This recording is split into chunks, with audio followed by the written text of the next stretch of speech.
This is the Fourth Part Podcast, a podcast made by Freemasons to be enjoyed by all. The opinions of the hosts and the guests are their own, and do not reflect any Grand Lodge stance or opinion. And now here are your hosts, the grumpiest past master, and the OG Danielson.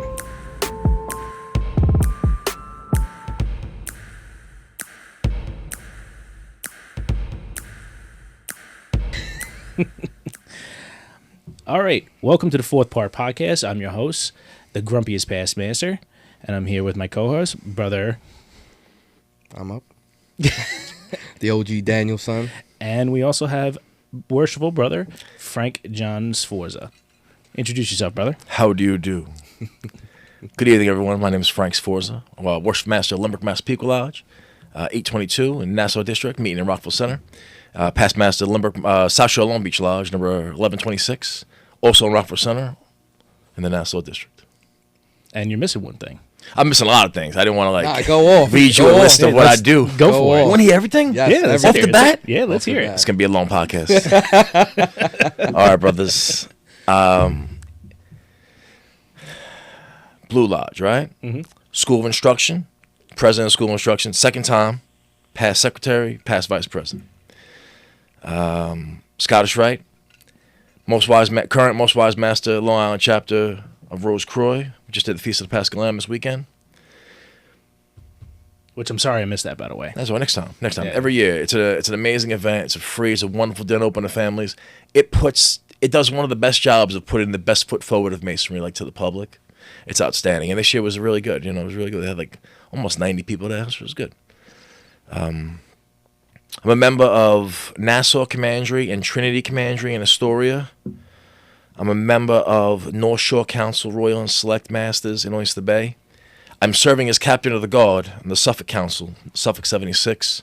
That meets out in Connecticut Lodge in Suffolk County, Sayville there.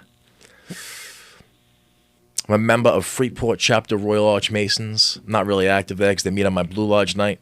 I go to Melchizedek Chapter. I'm going there tomorrow night, Monday night, not tomorrow night. What else we got? What's that? Grotto. Your Yeah, Grotto. I've I was seen waiting that. for the Grotto. A member You of literally Kismet Shrine.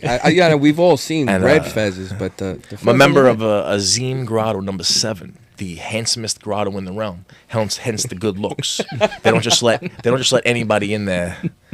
And because I was so handsome, because Long Island was so far away from the Bronx, they decided that they were going to take me, and they said, Frank, I want you to start a grotto on Long Island. And I was like, you want me to start a grotto on Long Island? I don't have what it takes. I can't do it. Who am I? Sounding very feminine. And then Victor Mann patted me on the shoulder and he says, you have what it takes. It's right here. And he showed me where it was. And I said, I'm not comfortable with frontal male nudity, sir. No, I'm just kidding. That's not what happened. Victor said you could do it, and I did it. And went out. I found out how to do it. I went and I put together the best officer team that I possibly could in the Nassau District, and opened this grotto up. And now we're blowing up. It's a big grotto. It's doing well. What's the name of that grotto, bro? Liar Grotto, Lier, Liar. The name. When you start your grotto, you make up the name, but you can't just randomly pick a name. You have to research it. It has to be biblical, and you have to write a paper and submit the paper. And very rarely will a name get rejected, but it does take thought, and they appreciate the Supreme Council, the governing body of Grotto. Right. They appreciate when you put some effort into it. Mm-hmm. It's liar is kind of cool. Liar in Urdu, it's a language spoken in Pakistan. In Urdu, it means to conceal, or to lie and concealing, right? If you're lying, get something down. There's a Belgian town called Lier, but it might be pronounced Lear. I'm not really sure, but it's the same spelling, Lier.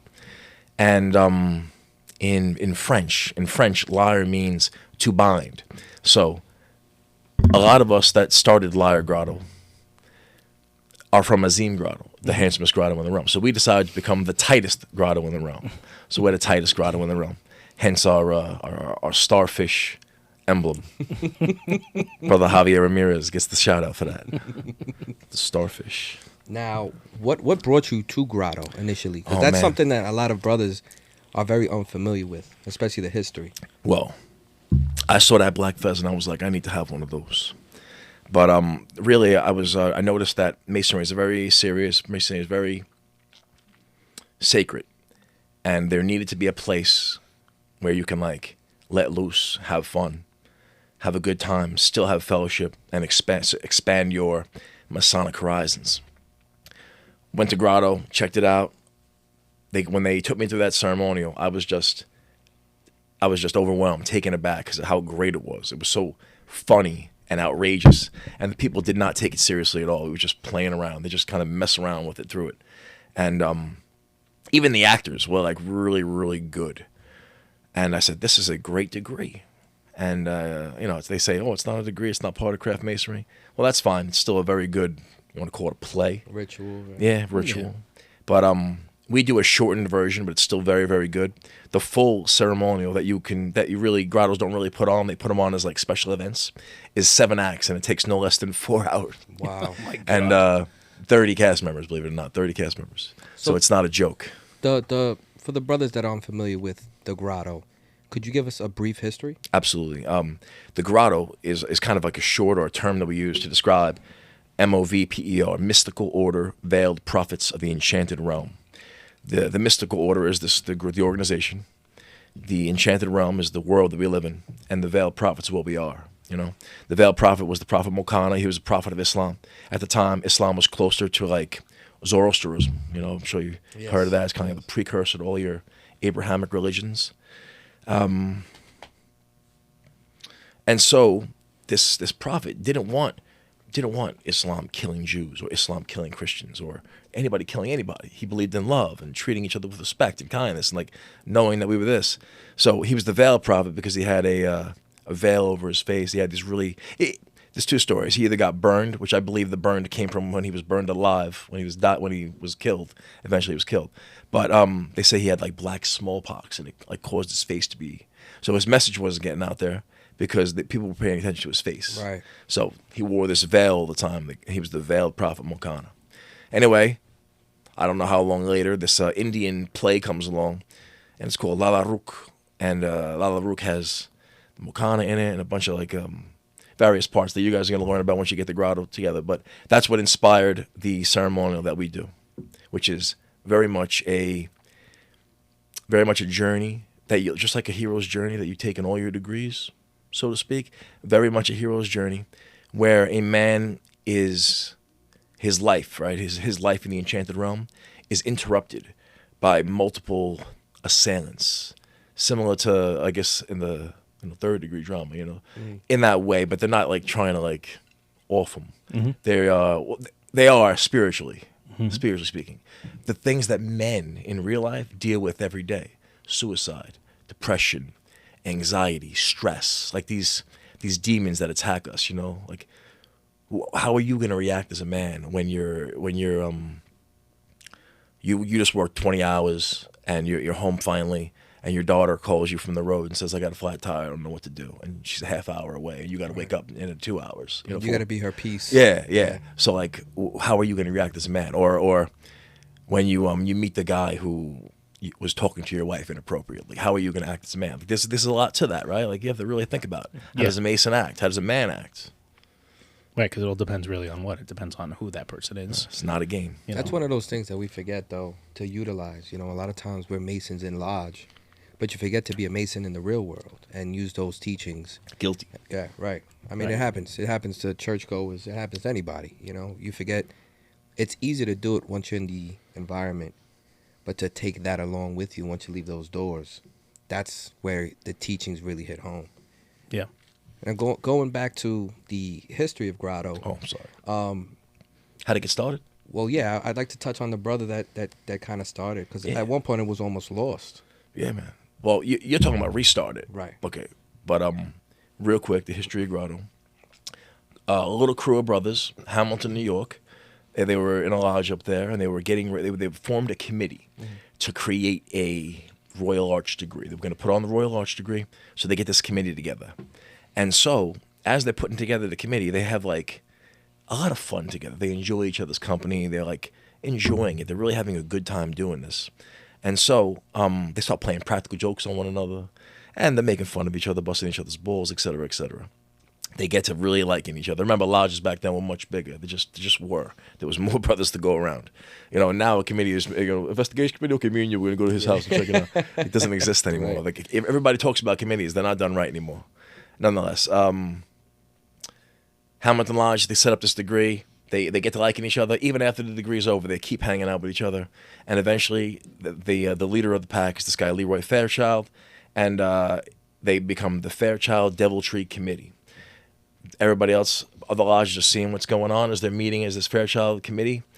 Other lodges are seeing this, and they want to get in on it too. So they decide to form the first Supreme Council of Grotto in Hamilton, New York. And so Grotto started springing up. New York is the birthplace. Azim is number 7. La Rook is number 3. There's a bunch upstate New York, in Rochester, in What's the time period around this? It's just like around this is when, 1890. So this is like around the same time the shrine. Right around the was. same time, about 30 years later. Wow. 30 years. The reason Grotto kind of grew up, Shrine for a moment. You know the history of Shrine, obviously. Right. You guys are Shrine for a moment. You had to be a 32nd degree or a Knights Templar to join 3 other bodies Right. before you could become. And also at the time, you had to be in the York Rite, you had to be a past master. So like you either like had to Prestige. Yeah. you had to be well far into your Masonic journey to be able to even join one of those rites, to be able to even then be able to join the shrine. That's obviously changed nowadays because they realize there's only so many hours in a day. And I say that to you. You've packed a lot of masonry into your life. Yeah, I'm going to talk about that later. So but it was good from the little bit of research I did about the Grotto.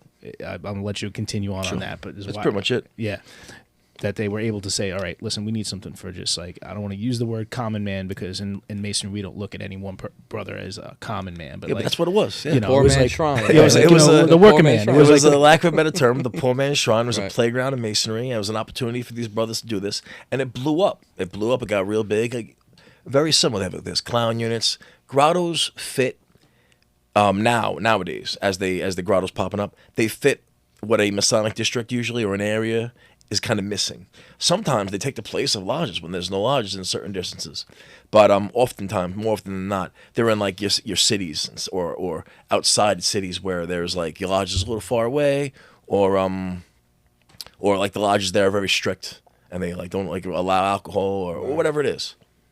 yeah, there's a lot of dry jurisdictions certainly. around the country, But so. they fit like it fits the need of a jurisdiction usually, like a need of a certain area. I think it's a perfect fit for New York and Long Island specifically. Babylon as well. Yeah, especially Babylon, just because we're in Masonry's like quest to have younger brothers, and I consider everybody in this room to be younger brothers. We're under the age of 50. Is a younger brother for Masonry. Ultimately, you'd like to be to say younger brothers under the age of 40 or 30. But Not so young anymore. yeah, I'm pushing. I'm getting close. I'll be 38 soon. But it's. I think the social aspect is needed in Masonry because I've said this before a million times. People join Masonry for a multitude of reasons, and it may evolve through their life. They're going to join because they might be into charity. They might just want to get out of the house on one night of the week. They want to have a drink with the boys, go out and have a cigar, have a meeting, just hang out with some guys. It might be the rituals, the esoteric stuff, and so on and so on and so on. But that may evolve through your life. And not all lodges are able to provide that, what I think what the shrine tries to do sometimes, and what the Grotto is able to do is that like that true just go out, let loose, and no thoughts, just have fun fellowship. That's it. And it's a good outlet, because there's so much going on in a Blue Lodge to try to then take on the burden of planning massive unending social events. It becomes too much. And you may only have a group of, we're fortunate in Babylon, we have a decent sized group of younger guys wanting to do that, but you may have in some lodges, you might only have like 5 or 6 active guys that are younger that want to go out on a Friday night or a Saturday night and go have a good time. But now you put a grotto out there. Now you're pulling from all the lodges around that area. Now you've got a large group of brothers going out under one flag, the grotto flag. It creates avenues, and I think that's essential for Masonry because a lot of times we do put too much pressure on the Blue Lodge. Mm-hmm. You know, a lot of guys want to join it for charity or camaraderie or the esoteric nature of it, and these groups, I shouldn't say little, but these different sects allows you to kind of focus your attention to, okay, the grotto's camaraderie, and Masonry, Blue Lodge Masonry gives you those four things like you're talking about. You know, Masonic education, your ritual, right, and then it gives you the fellowship, and that fourth thing is the what did I say? camaraderie. I said the fellowship. I think you said camaraderie. Oh, the philanthropy, right? Yeah. So you have your history / like esotericism, your education, right? Your philanthropy, your brotherhood, and then your actual ritual, right? But like Grotto only concentrates on two of those things. Like, yes, there is one great ritual, but sympathy and good fellowship. We're worried about our charity. Our charity is the Humanitarian Foundation. It is a great charity. Now, the Shriners have like an incredible charity, right? But let me tell you how great Grotto's charity is. Think about this. Any of your children autistic? No. Special needs? No? Yeah, I was looking this up, so go ahead. I'm excited to hear my oldest son is autistic, and thank God he's high functioning. The kid is a freaking great kid, all right? But I've seen through my travels, and I'll talk about that later if you like any of that. Absolutely.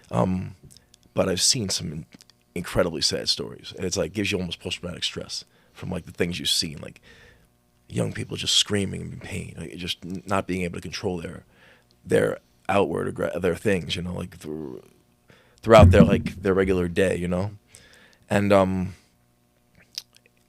it's so sad to think about a child growing up like that, right? So what we do, we provide dental care for these kids.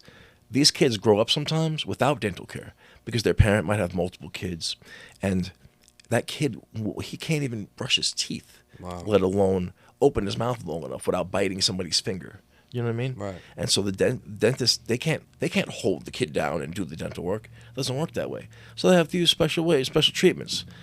And so it requires a specialty. It's obviously going to cost some money. And Grotto International, the Humanitarian Foundation, through the sale of these enchanted lanterns. You see, I got one right here. These enchanted lanterns, $50 a pop, and we pay for the dental work for kids with special needs. Down syndrome kids, kids with autism, just various special needs. But it's really a beautiful charity. It's amazing. Yeah. It allows you too to take a step back because, as you mentioned before, you know, a lot of times working, you're a vehicle for progress in the real world, right? You work, you dedicate so much to work, then the family, and then you know things like anxiety, and they overcome you, and you fall almost into a victim state, right? And then these are the things that you revert back to in your Masonic journey, where imagine being a parent to, you know, one of those kids, and what are they going through? How dare I, you know, have these feelings when I really don't have any reason to. It will get past, you know? So that's a beautiful thing, that exposure. And then also on the parent side, you get to offer that camaraderie to the parents, and then they see this beautiful fraternity and what it offers to the world. And it puts us in that positive light, and maybe even generates members going forward. Because anytime I've seen somebody speak about the shrine, like Mr. Miyagi, something, you know, to that effect. I think he's one of us, right? Yeah. One of us. Yeah. It's too bad. Yeah. Too bad I never got to meet that old man. R.I.P., right? Yeah. Passed away. We could do that. Cheers. But no, it's essential to just dwell in the present. And to Mr. Miyagi, it's awesome. Yeah. That's such a Frank Sforza thing. Frank Sforza on your podcast, you definitely toast Mr. Miyagi. There you go. And I'm Daniel's son, so. That's right.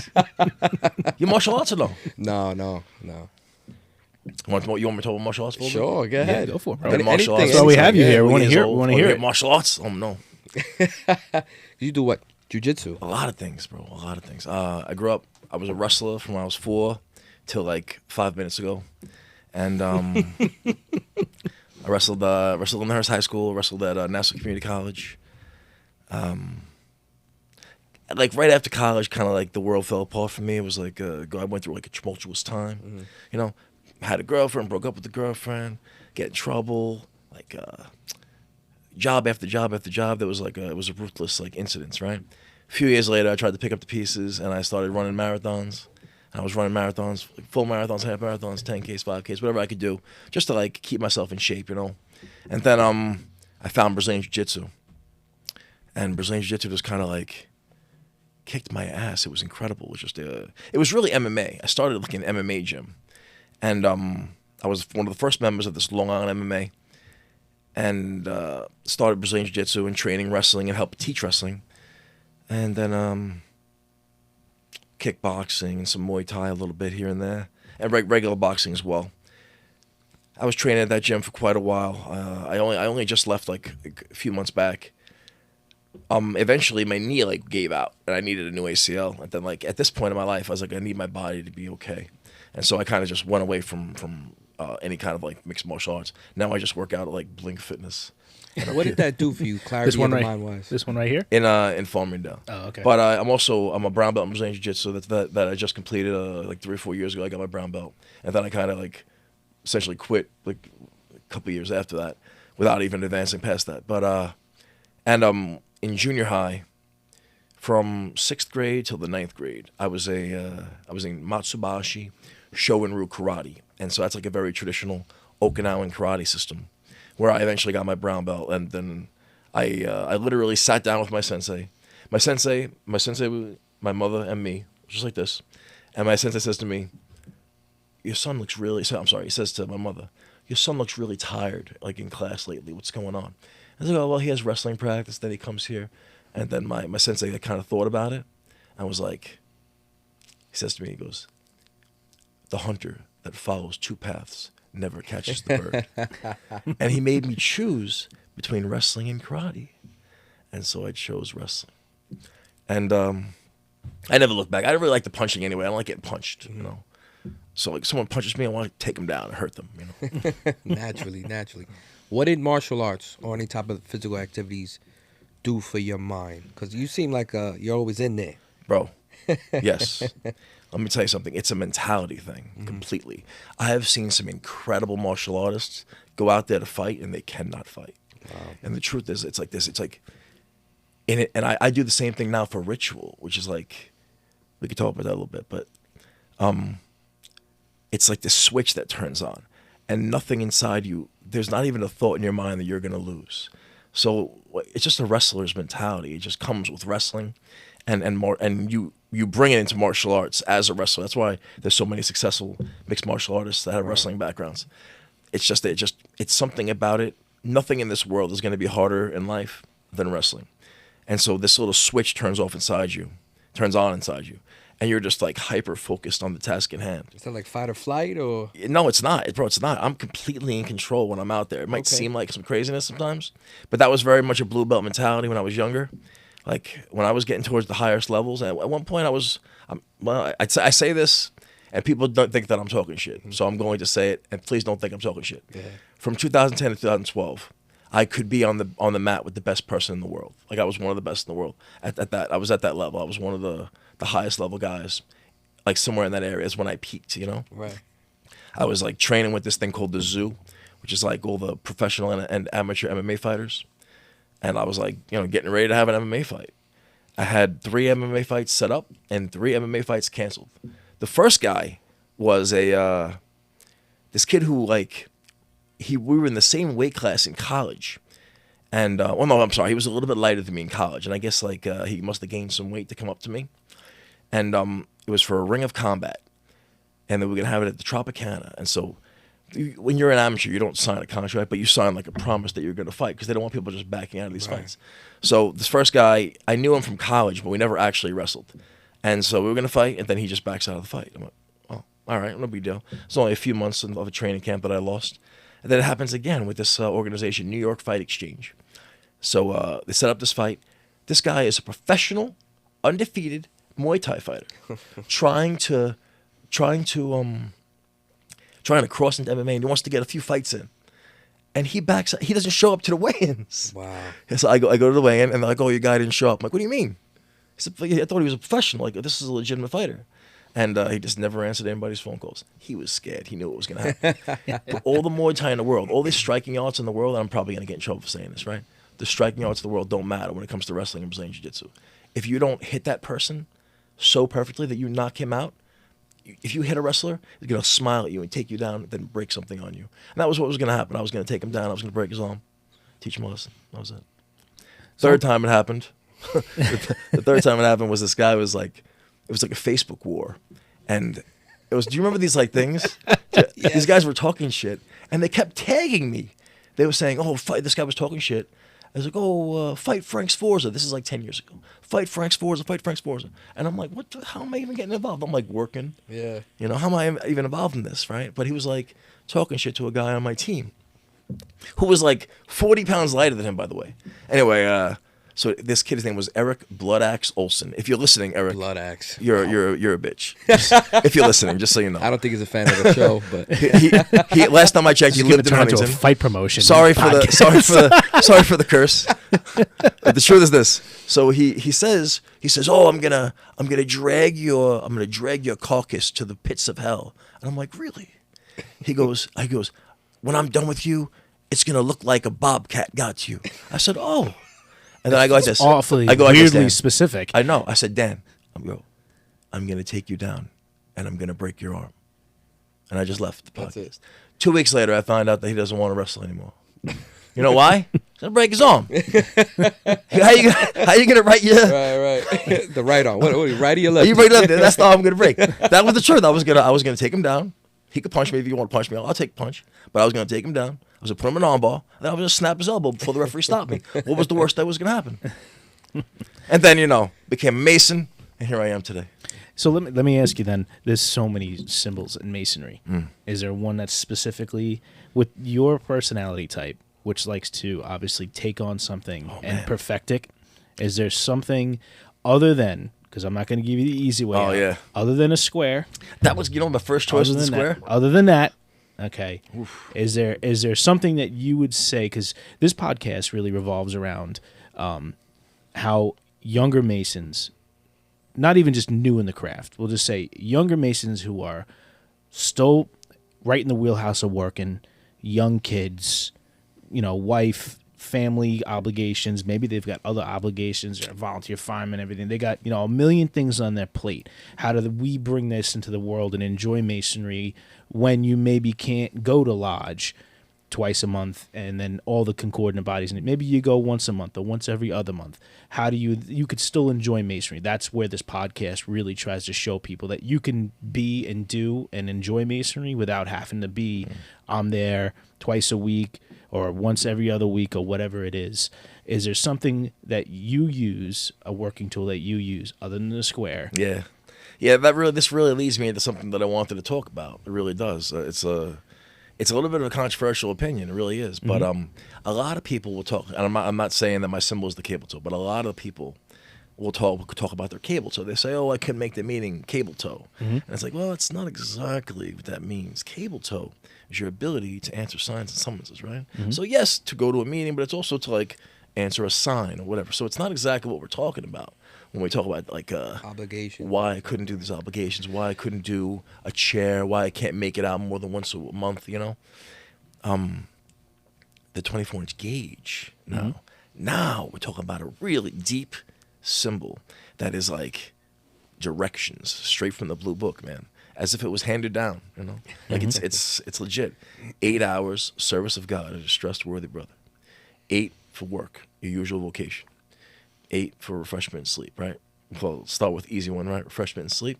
You get 8 hours for that. That includes sleep. That's not sleep is 8 hours, then I can go eat some other time. Right. Your 8 hours, your time for a drink, a cigar, anything, refreshment. Podcast. Well, this one is interesting because this might be work. Because it's certainly partially work. Or distress-worthy brothers. Yeah, it's a little bit of each. This one touches a little bit of each. So you're in that situation. What are you doing? You're actually creating time. You're creating time because you're hitting 3 areas with the same time. We talked about the 24-inch gauge 2 episodes ago, I think. Oh no, I messed you up. And no, that's fine. Good, that's fine. Because I have a completely different feeling on it. And listen, that's the beauty of Masonry, right? Is that brothers can look at. Masonry gives people. This is the generic definition of what we think that working tool is supposed to mean. And we go, okay, here is the direction it's pointing you. You can go as far, interpret as far as you want, as long as you stay within that lane, you're on the right track with it, and apply it as you mean such, as long as you don't lose, as something in law enforcement, the spirit of the law and the letter of the law. Masonry, I felt like for a long time, was very the letter of the law, meaning this is what this means, this is only what this means, and that's it. That's the end of the story. Close the book. There's nothing else to learn. It's not. There's a spirit of the law. There's a spirit of what the tool is trying to teach you, and there's so much more that you can learn just through your own life experiences, not even from another brother explaining it to you. You can just start thinking it on your own, and you will get deeper and deeper and deeper. And then when you have these conversations with other brothers, you start to hear other opinions that you're like, you know what? I never thought of it that way. And now you've got a new way to use that tool, and it's a beautiful thing. For me, when we talk about this 24-inch gauge, you have 8 hours for now work, right? How many of us work 8-hour days? I wish. See, you don't work 8-hour days, right? I wish. You don't. And it's like, put in your mind, and already, because obviously you're not going to quit your job working as a police officer. That's the freaking best job in the world. Well, one of the best jobs in the world. You're going to retire in a few years, and I'm going to be putting potato chips on a shelf, or what do you do? I work for the railroad. Yeah, so you're also in a position where you're going to be able to retire one day. But you're probably charged at this point to take all the overtime you possibly can, right? So you can make as much money as you can, right? Well, what if I told you that's not exactly what you're supposed to be doing? 8 hours for work leaves. If you're doing 10 hours or 12 hours or 14 hours, those hours have to come from somewhere. Where are you taking them from? Right. Are you taking them from your refreshment? I hope so. Because you shouldn't be taking them away from God. This right here, this is service to God. We're talking about Freemasonry, putting it out to the world. This is service to God. When I go to church, that's service to God. When I go and I give $1 to whatever, the guy on the corner, I'm service to God. Everything I do, opening the door for a young lady to walk into a building, or taking my kid to a game, whatever I'm doing, it's service to God.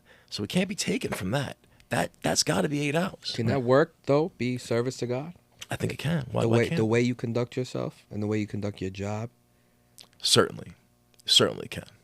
Because God knows I do all three at once sometimes. I'll be at work, composing an email for Masonry while letting somebody go ahead of me or something like that. I mean, you also think about it too. Like you could be at work in any of our professions, and you could run across a coworker or somebody else who's having a bad day, and just have a personal conversation with them that lifts their spirits.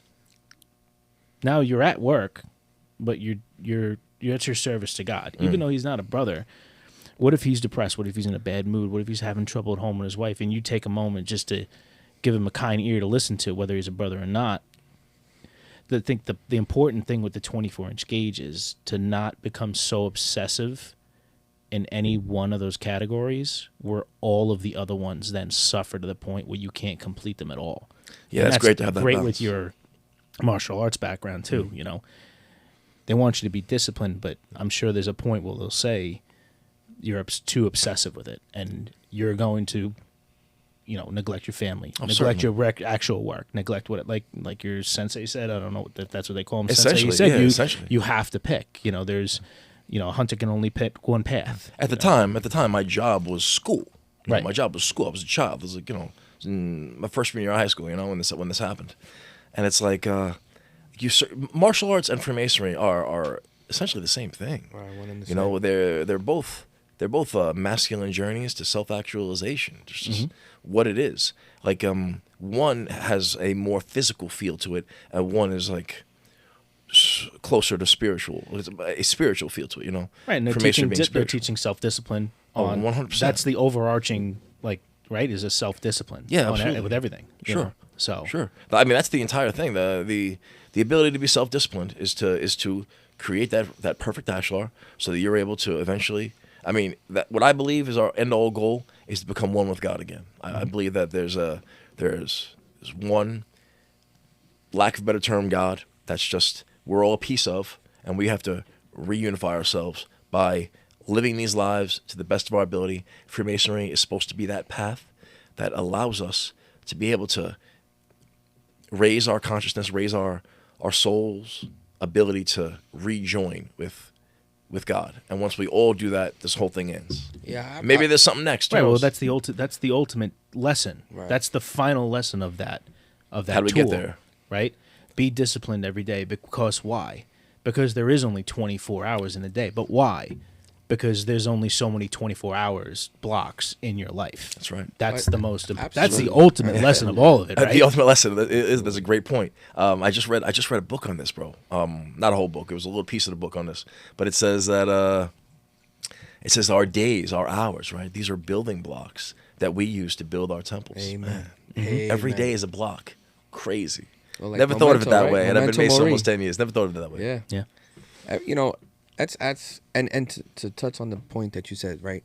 To be one with God, right? God gives selflessly. And like in today's day and age, right, where you have the epidemic of quiet quitting.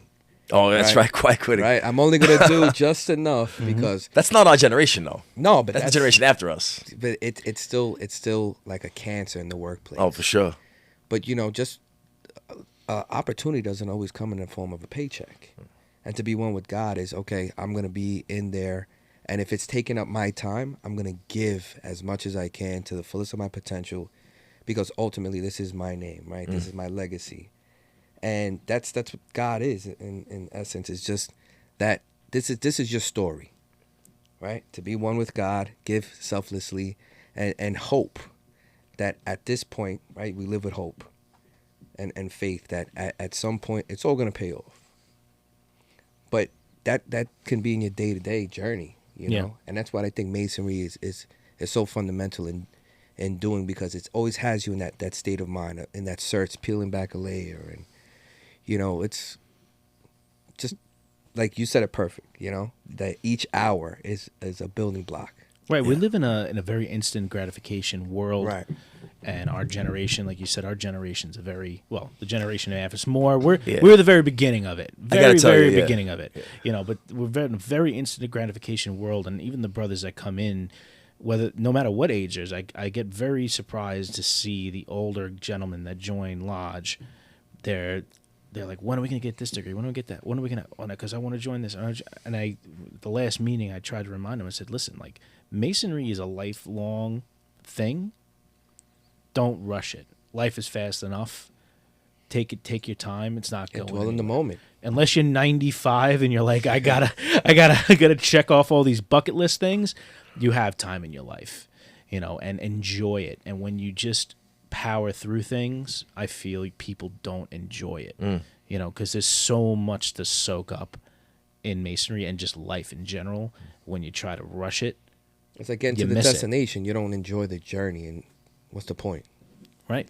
Yeah, that's very Frank, true. you were going to say something before. I forgot what I was going to say. We That talking about happens a lot. building blocks. Yeah, I know what you're talking about. Yeah, meaning it happens a lot on this podcast. We get on something and then we're like, what were we just cooking. No, because talking I about? was listening and I lost it, but that's all right. some I It'll know pop some back in your click. head. That's those to me, that's God's thoughts. When something organic, because now you're gonna give us a piece of, you know, you're gonna give us a gem that you yourself needed. You know, how many times has that happened? You're giving somebody Daily. You know, what's that? Oh, that's you. You're giving somebody advice that you in fact need. I mean, I joined Freemasonry because I lacked like positive male role models in my life. Like, I'm not gonna disparage my father. Like, he's a good man, but like he didn't really want to talk to me a lot, you know. And he wasn't really a big fan. He liked my little brother better. My little brother was like not nearly as good looking, but he was a better athlete. He's a freaking third New York State wrestler. He won the Suffolk County title, which was like a big deal back in the day. He's a really good wrestler. Got a full ride to Boston University. So once again, obviously, I was much better looking, but he was a better athlete, Right. smarter than me, and my father just liked him better, you know. And anyhow, I needed positive male role models in my life. I found South Shore Long Beach Lodge, and like these are the guys, like all these. Who thought that someone like me would get along with these old cops and these old retirees and all these great guys who I met over the years? I've met such incredible men. Masonry and Grotto, like the people you meet, they influence you and they cause you. Right. They cause you to. This is the alchemy. They cause you to do better. They cause you to bring that self-discipline up, to bring your game up, so to speak, right? So like when you're on there, we just had our Grand Lectures convention. You guys had yours as well. Mm-hmm. So yeah, I was out there. I did the middle chamber lecture, a part of the middle chamber lecture, and during my portion, Richard Kessler cut in and started the middle chamber lecture, started doing part of the work, and then gave it back to me, like handed the microphone back, did the piece, and then gave it right back to me. So I would continue. That's like, bro, that's like playing baseball with like Don Mattingly, being out there for, you're out there with Lou Gehrig, Right. you're out there with the stage. greatest. These are the best guys, and so you're like that's incredible, and these are the people that we like not only model our lives after, like your George Philippidis, your Steve Rubins. These are guys who set a great example for the way to live their life, and that we're out here now and we get to like emulate. And what piece of them can I learn from? Where can I help out the next guy? So now I'm 40 and I got these 20-year-olds coming into the lodge. Bro, we're 20 years older than these kids. Right. Mm-hmm. We now have to be that great example. So you're going to be the retired law enforcement. You're going to be the retired guy who might be able to help a guy out with a job or something on the LIR. And me, I'm the kind of guy who smack guy in the back of the head and say, hey, straighten up your wings and fly right. But that, like, to touch on what you just said, it's like a Field of Dreams moment, right? Like, imagine meeting Mickey Mantle in the bar versus having a catch with him on the field or playing with him in a game. Yeah. That's perfect, right? It was so cool. You're meeting these guys, and they're the best version of themselves because they're in lodge, they're in the game, and they're doing what they got to do, as opposed to meeting them somewhere else in life where it's a different walk, different circumstance. It's a whole different experience altogether, That's beautiful. And, like even us three, we wouldn't be hanging out here if it wasn't for Masonry. I remember how we met. Yeah. You remember how we met? It was I Buying remember, a suit, right? Right. Yeah. By your father-in-law. My brother-in-law's father had a suit shop, and we met at the suit shop. Yeah. It's crazy because when I first was looking, I met Ed, right? It's Ed? Ed, yeah. He's like, what are you doing? You getting married? I said, nah, I just joined a fraternity. He's like, what fraternity? I said, Freemasonry? Did he get you with the Gurkha? Are you a Gurkha? Nah. You're not a Gurkha? Nah. Oh, I should make you guys Gurkhas. I should make you Yeah, Gurkhas. yeah. That would be the best. Yeah, let's do it. do But it. yeah, and then he started speaking about you, and then it's just so happened I had popped in there for something else, and then that's when I met you. He's like, oh. And Bro, then, like that at that lodge, like I joined a very small lodge, South Shalom Beach. Like you guys are from a big lodge. Babylon's a big lodge. They obviously have their own building, incredible reputation. They've been there forever, and that's the first Masonic experience I ever had was Babylon Lodge. But anyway, this is like years ago, and now I'm talking about now how I joined Masonry 10 years ago. I joined this small lodge with like nobody. I knew nobody. I just happened to ask a guy. I was at a table for. My mother-in-law's was getting an award with her work for the Blood Center, and so I'm sitting at this table, and there's a guy across from me. He's wearing a square and compass. His name is Lee Paulette. Lee was like a friend of the family, but he wasn't supposed to be there. They invited the wrong Lee, so he was standing there with the square and compass, and I'm asking about Masonry. It was too incredible, and then he was a Mason for like 20-something years. He was raised in Jamaica Lodge, but he wasn't active. Like he wasn't an active Mason. And so, like, he passed me off to another brother. So I went to this lodge, and I didn't know anybody. And at the same time, my brother-in-law, my now ex-brother-in-law, Rob, was, like, becoming master of Limerick Massapequa Lodge. Much bigger lodge, very much like Babylon Lodge. In fact, that building in Rockville Center was Massapequa Lodge. Oh, wow. Back in the day, like 100 years ago. So I joined this lodge, and I become a steward, and I start working my way up the chairs, and this year I'm master, but I did both lodges for all these years. Now you're part of a lot. I mean, your Masonic career and accolades. So much very, fun, bro. Very impressive. I have so much fun. How many years have you been a brother? I was raised in 2014, so almost 10 years. Okay, It was right around the same time, I think. Right, Nice. it's crazy. Yeah. But you dive right in. Now, is it when you see something like this? Because I know the type of guy you are. It's like, what can I bring to this? Well, how can I make this better? You're not the type of guy to just pick from the tree. You're watering it for years and years before even any fruit comes, or shade for that matter. What does that come from? Where you just want to you see something and you're like, I could just make this better. Bro, I would say that's like a leadership thing, a CEO mentality. I grew up I went to Lindenhurst High School. I took leadership education, was like kind of what I think is an ROTC program. I thought I was going to just join the military and join the Marine Corps. But they teach you a lot of these like leadership traits and principles that come across. And you read an eternity of these leadership books, you know, John Maxwell, these various books you read. And so I had no idea what I was going to do with my life once I found out I couldn't be in the Marines anymore, because I'm deaf in my left ear. So like I couldn't be in the military. I couldn't be a police officer either. And I was like, what am I going to do with my life? Like, how is this going to work out? But leadership was the only thing that I like, knew. So I went to college for restaurant management. And I was like, okay, let me get into the leadership field in some way. How am I going to get teenagers to work for me, you know? Yeah, it's like Miller's, right? Yeah, I was at Miller's House for a while. I used to go there a lot. Good times. I opened the restaurant in Deer Park. Oh, man. That was Oh, a did you spot. really? That was a blast. It was a blast. Bro, that was a blast. I had so much fun. I used to go there all the time. Wow. And I shouldn't have worked there. It was terrible. It was terrible for the owner. Yeah. But, yeah, so do you like seeing something, and not saying any of your lodges are like that, but going into like restaurant management or managing a workforce, seeing it and saying, I can make this noise into a song. Bro, you have to, everything you, like, you know, especially South Shore, Long Beach Lodge, like that place, for instance. I don't want to talk bad about these guys. It's not, you know what it is? It's not, you know what it is? It's not, it's tough love at some point. It is because tough love. you know, Danny and I. Oh God, it's how many times have we done this in our lodge? It's like you got the old guys that remember how things used to be done. You know, they remember this is how we've always done it. This is how we've always done it. But we've said to them a million times, like, listen, like, just because we did this 25, 30 years ago, it's not, the formula changed. You can't, as long as there's a rule saying you can't, then why not?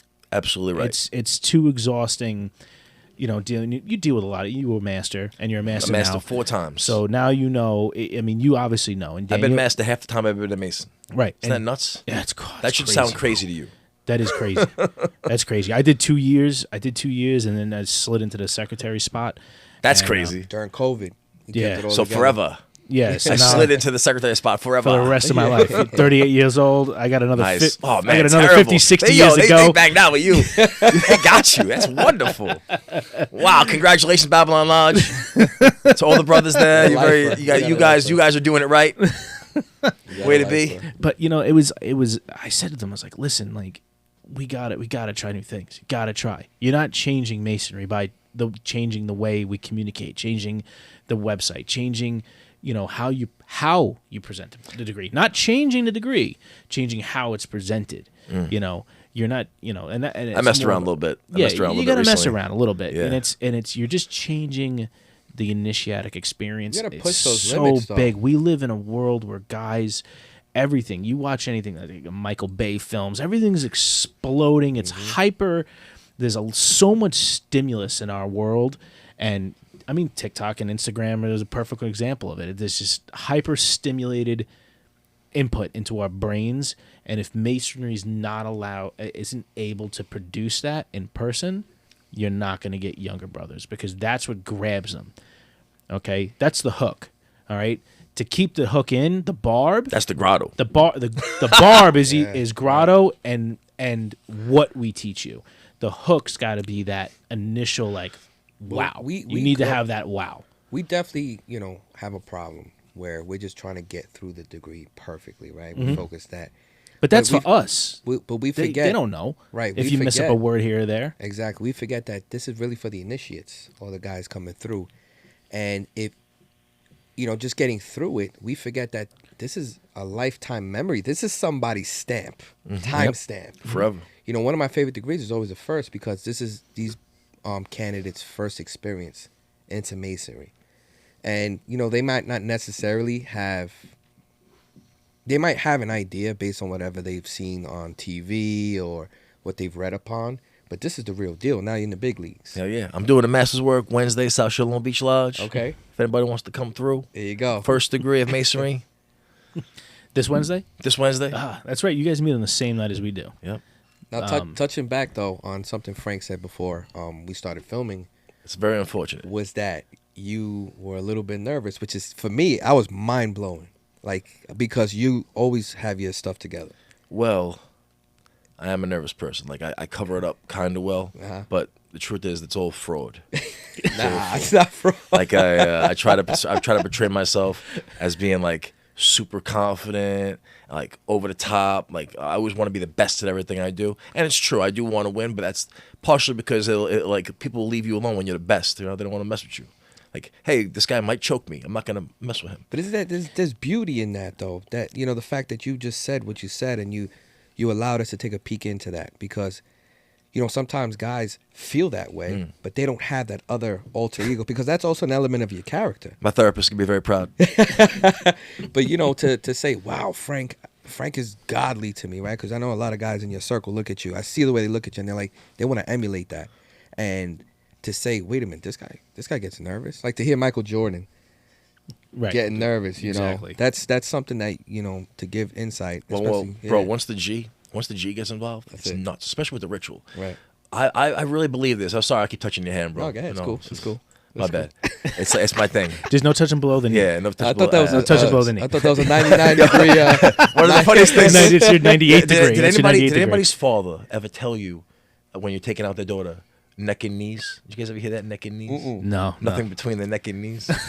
That's my shit, man. I was like, I understand, sir. Have a good day. They never told me that. I was always. And now I forgot what I was gonna say again. Ugh. No, but you were saying Getting nervous. Yeah, Getting get nervous. Shoot.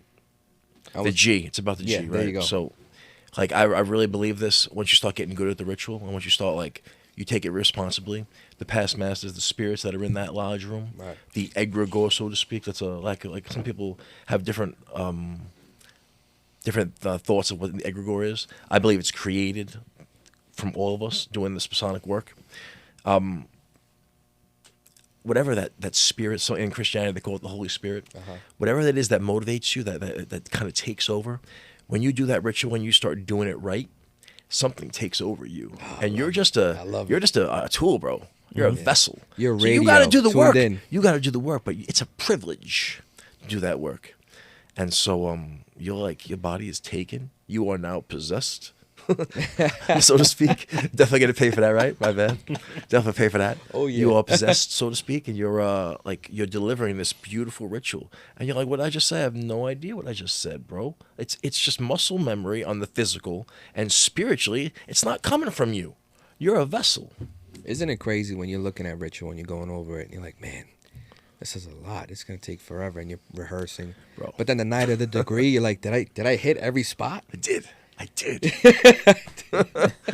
All the past masters are like this. They're like, wait, they're searching the blue book. Son of a They're like this. I wish I could. I want to get them so bad. They're like, you didn't hold that comma long enough. Right, You got all the. Frank, That's, next time, could you? I was perfect. Move along. Yeah, I love that.